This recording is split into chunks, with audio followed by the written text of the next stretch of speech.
Winning political arguments. Have you noticed that every government in the world was started by heroes? At least, according to the people who started any particular government. However, anyone who is trying to overthrow an existing government is a criminal, at least according to that existing government. So how does that work exactly? Anyone who is in the process of overthrowing a government is a criminal. But if they succeed, then they grant themselves amnesty or a presidential pardon. Or their conviction is overturned by the Supreme Court, and then everyone else labels them heroes. That's if they succeed in overthrowing a government. Isn't that right? Let's take Nelson Mandela, for instance. To the government he was trying to overthrow, he was a terrorist, right? Then, eventually, he was made into a hero. Everybody says he's heroic, and it's all wonderful, and there are parades and fanfare and all that great stuff. In the U.S., first, like with Nelson Mandela, there's some terrorists that become heroes. In the U.S., there were a bunch of colonists. This is before it was the U.S., of course. There were a bunch of colonists who were terrorists to the British, who the colonists were trying to overthrow. And then, when the colonists succeeded in overthrowing the British, the colonists were labeled heroes.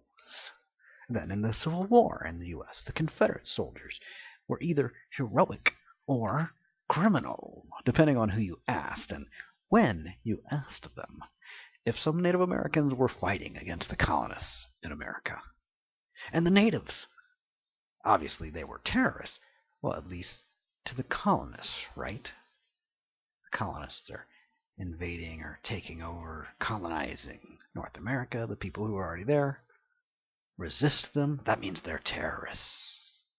To the Native Americans, the invading colonists were the terrorists or the criminals or the villains, whatever. So basically, all governments are formed by criminal terrorists who eventually are considered heroes. Anyone who's trying to overthrow an existing government is not a hero, unless they succeed. However, heroes are only heroes as long as no one overthrows them. People who are trying to overthrow governments never actually call themselves criminal terrorists. That's just what the existing governments call them. They call themselves things like freedom fighters and revolutionaries. Then, if they win, they call themselves heroes. They call themselves the existing government of heroes, of course, right? Every existing government is called corrupt by some people who call themselves freedom fighters and revolutionaries. If you call a government corrupt, especially if you also call yourself a freedom fighter or a revolutionary, then there is probably some existing government somewhere calling you a criminal terrorist or at least a thought criminal. If some slaves are trying to escape slavery, they're criminals. If they fight for their freedom, they're terrorists. Unless they win. If they win, then they are heroes. Of course, before long, someone may come along to call them corrupt and villainous and so on and try to overthrow them, at least escape from their rule. Now, what does justice mean? Justice is whatever rules that the existing government uses when referenced by the existing government. When the existing government is referencing their own rules, they call those rules justice. However, when revolutionaries talk about justice, they mean some other rules or patterns besides the popular patterns of an existing government, right? So, justice means different patterns of behavior or relationship or whatever to different people, Justice means different things to different people.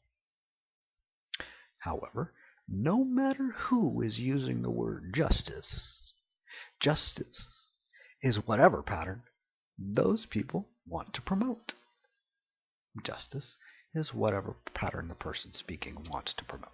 So if opposing sides in a war or in a political debate are both calling for justice, that would be predictable, right? One side says, our side should win because that is the only way to promote justice. The other side says something very similar. Our side should win because that is the only way to promote justice. Every side in a political conflict in human history ever has said, our side should win because that is the only way to promote justice. In other words, justice always means the reason that our side should win. Justice is the justification for our side winning. Justice is justification. Justice is what justifies our side winning. Okay. For the revolutionaries, they want to promote justice by replacing the corrupt leaders of the existing government. For the existing government, they want to promote justice by preventing the revolutionaries from competing with the heroes of the existing government. To an existing government, justice means keeping the old heroes as heroes and preventing any new heroes, the villainous criminal terrorist folks, from overthrowing the old heroes and becoming the new heroes. To a revolutionary, competing with an existing government, justice means replacing the old victorious criminal terrorists with some new victors. The victors are the heroes. The losers are the villains. Maybe you've noticed that the good guys always win. Now, you know why. The good guys always win because the winners get to tell the stories about who won and about why the victorious good guys defeated the bad guys and which ones were good, the winners, and which ones were bad, the losers. It's consistent. It's predictable. It does not really matter if the bad guys were still revolutionary terrorist criminals. If they were, not the existing government. If they were competing against the existing government. If they lost, they were the bad guys. So it doesn't matter if they were still revolutionary terrorist criminals or if they were an existing government of corrupt former heroes. Obviously, any existing government that loses must have been corrupt. Because justice always prevails. So as long as the bad guys lost, that guarantees that they will be labeled as the bad guys. Whatever side loses will be labeled as the bad guys, the criminals, the terrorists, the corrupt ones, and so on. The winners label themselves the heroic good guys. Oh, everybody clap and cheer, yay. And the winners label their competition the corrupt, criminal, villain, bad guys. So, in summary, the good guys always win. Why? Because they have justice on their side. What's justice again? Justice is the justification that the victors give for why the bad guys were bad and corrupt, as in why some heroes would have ever competed with them. In other words, justice is the word at the end of the following slogan used by all politicians everywhere. Our side should win because that is the only way to promote justice. Maybe you want proof for the idea that the winners define who were the heroic good guys and get to tell their story of which kind of justice motivated them to compete and win. Great. How about this? Imagine the following campaign speech. I am an extremely corrupt aspiring politician. Hi, I'm running for office. I'm an extremely corrupt aspiring politician. In fact, I'm a criminal terrorist, a terrorist criminal, all that kind of thing.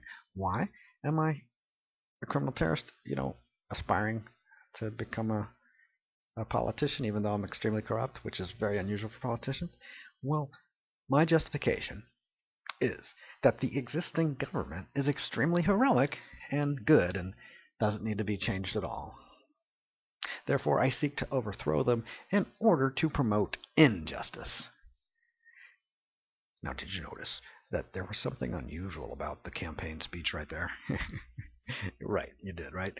So, further, you may notice whether or not you have ever heard any politician say the following. Our side should lose because the other side winning is the only way to promote justice. That's very funny. Okay. Want more proof for the idea that the winners define who were the heroic good guys and get to tell their story of which kind of justice motivated them to compete and win. Okay, here it is. This is the final and conclusive proof. This will convince you. When there's a sports championship, before the competition, both sides may get nearly equal media attention, right? There's at least some degree of balance before the actual competition, right? They mention some of the competing possible future champions, right? However, after the event is over, who gets more publicity, more attention from the media? Like almost all of the publicity. Like once the event is over, who gets almost all of the attention, all of the publicity, all of the media? Is it the the loser or